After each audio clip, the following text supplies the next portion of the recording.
നിങ്ങളുടെ ഇഷ്ട പരമ്പരകൾ എക്സ്ക്ലൂസീവായി സൺ നെക്സ്റ്റ് ആപ്പിലൂടെ തികച്ചും ഫ്രീ ആയി ഇപ്പോഴേ ആപ്പ് ഡൗൺലോഡ് ചെയ്യൂ.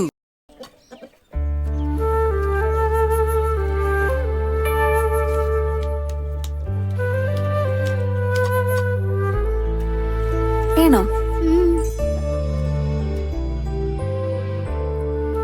അമ്മേ, എന്താ മോനെ? കുറച്ചു ദിവസം കൂടെ കഴിഞ്ഞ സ്കൂള് തുറക്കും. അതിനെന്താ? ശ്രീകുട്ടി തിരിച്ചു പോകുന്നുള്ള സങ്കടാണോ? അതല്ല അമ്മേ, എന്റെ യൂണിഫോം പിന്നി തുടങ്ങി. ഇക്കൊല്ലം എനിക്ക് പുതിയത് വേണം അമ്മേ. മോനെ, നിന്റെ ചെറിയച്ഛന് കിട്ടുന്നതൊന്നും വീട്ടിൽ ചെലവാക്കൂല. ഞാൻ സൂക്ഷിച്ച് വെച്ച് 5ഉം 10ഒക്കെ എടുത്ത് കട്ടോണ്ട് പോവുകയും ചെയ്യും. ഇനിയിപ്പൊ എന്താ ചെയ്യ? ഞാൻ മാഷാപ്പൂപ്പനോട് ചോദിക്കട്ടെ, എനിക്ക് യൂണിഫോം വാങ്ങിച്ചു തരുമോന്ന്? അയ്യോ വേണ്ട, മാഷ് നമ്മളെ ഒത്തിരി സഹായിക്കുന്നുണ്ട്. ഇതും കൂടെ പറഞ്ഞാലേ അത് വേണ്ട. മോൻ വിഷമിക്കണ്ട, അമ്മ വഴിയുണ്ടാക്കാം കേട്ടോ.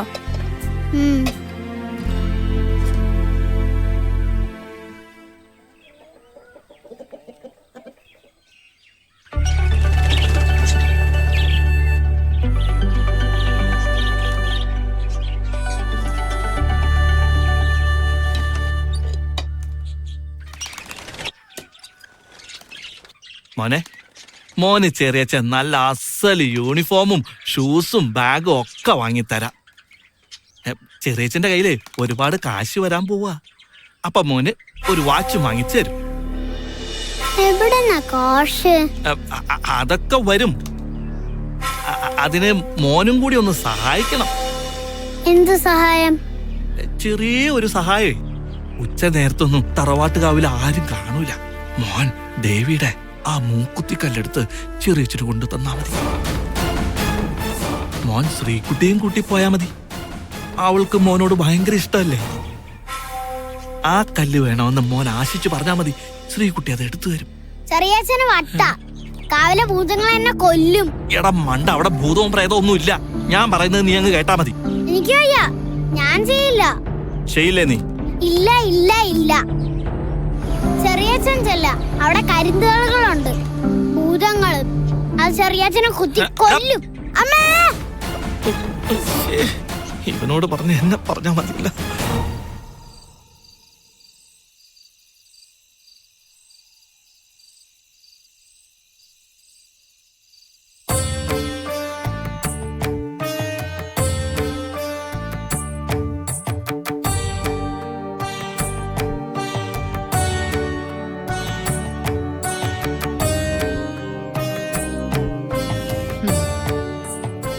മോളെ, ഗൗരി മുത്തശ്ശിയെ പ്രാർത്ഥിച്ചിട്ട് മോളത് അവിടെ വെച്ചു. ഗൗരി മുത്തശ്ശി നല്ലത് വരുത്തണേ.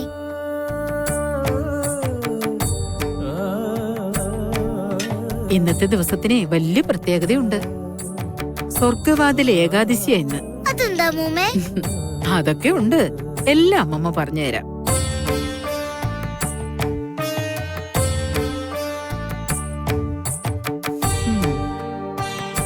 വൈകുണ്ഠത്തിലല്ലേ വിഷ്ണു ഭഗവാനും ലക്ഷ്മി ദേവിയും താമസിക്കുന്നത്.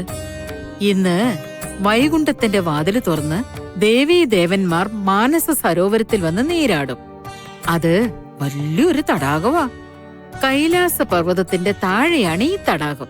അത് പരമശിവന്റെ ആണെന്നാ പറയാറ്. ഇന്ന് കൈലാസത്തിന്റെ വാതില് തുറന്ന് ശിവനും പാർവതിയും ഒക്കെ മാനസ സരോവരത്തിൽ വന്ന് നീരാടും. അവരുടെ കൂടെ സ്വർഗവാതിൽ പക്ഷിയും ഉണ്ടാവും. ആർക്കെങ്കിലും കാണാൻ പറ്റുമോ പക്ഷിയെ? ഏയ്, ആർക്കും കാണാൻ പറ്റത്തില്ല. ദേവിക്ക് ഇഷ്ടമുള്ളവര് ചിലപ്പോ പക്ഷിയുടെ ശബ്ദം കേൾക്കും. ആ പക്ഷി എന്തിനാ വരുന്നത്? സ്വർഗവാതിൽ പക്ഷി ഇടയ്ക്കിടയ്ക്ക് ഭൂമിയിലേക്ക് വരും. ഇവിടെ നടക്കുന്ന നല്ലതും ചീത്തയുമായ കാര്യങ്ങള് കണ്ടു മനസ്സിലാക്കി സ്വർഗവാതിൽ പക്ഷി ചെന്ന് ശ്രീ ഭദ്രകാളിയെ അറിയിക്കും. അപ്പോ ചിലർക്കൊക്കെ അനുഗ്രഹം കിട്ടും, ചിലർക്കൊക്കെ നല്ല ശിക്ഷയും കിട്ടും. അമ്മൂമ്മേ, എനിക്ക് ആ പക്ഷിയെ കാണാൻ പറ്റുമോ? പറ്റും. പക്ഷേ ദേവിയുടെ അനുഗ്രഹം ഉണ്ടാവണം. അതങ്ങനെ എളുപ്പമൊന്നും കിട്ടത്തില്ല. പക്ഷേ പ്രാർത്ഥിച്ചാ കിട്ടും. മോളൊന്ന് പ്രാർത്ഥിച്ചു നോക്ക്.